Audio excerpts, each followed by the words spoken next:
Hi, welcome back again with me, Rizky. Pada video kali ini, kita akan membahas tentang mengenal API endpoint. Endpoint sederhananya adalah URL unik yang mempresentasikan kemana dan di mana dapat mengirim atau mendapatkan data dari API Anda. Sebagai contoh, endpoint untuk login, maka nanti di sininya misalnya localhost, kemudian di sininya kita ganti untuk login. Yang berubah itu adalah di bagian endpoint di belakangnya ini. Nah, misalnya contohnya tadi itu get categories seperti ini. Nah, ini kalau kita mau testing menggunakan Postman, itu tinggal kita menggunakan aplikasi namanya Postman, nanti tinggal diinstal, kemudian kita bisa contohkan.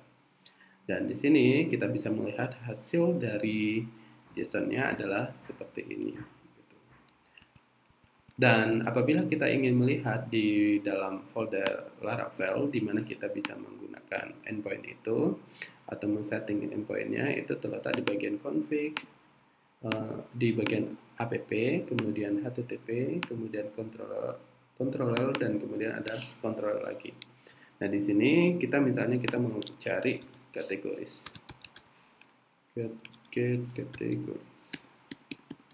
Nah, di sini get categories. Nah, di sini ini adalah satu metode yang kita gunakan untuk menampilkan data kategoris yang seperti ini. Nah, di sini artinya adalah kita akan mengakses kita akan mengambil data di dalam semua kategori tabel gitu.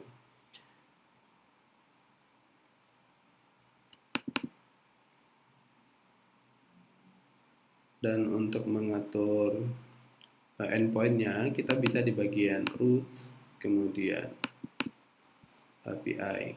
Nah, di sini kita bisa mengatur semua endpoint-nya itu. Nah, misalnya tadi adalah get categories, get categories. Nah, di sini maka API dia adalah representasinya adalah ke file API controller dan nama functionnya adalah get categories. Get categories ini seperti itu. Dan begitu juga selanjutnya untuk get product, kemudian login, register, dan lain-lain, itu kita ngaturnya di bagian API controller-nya ini. Okay, thank you.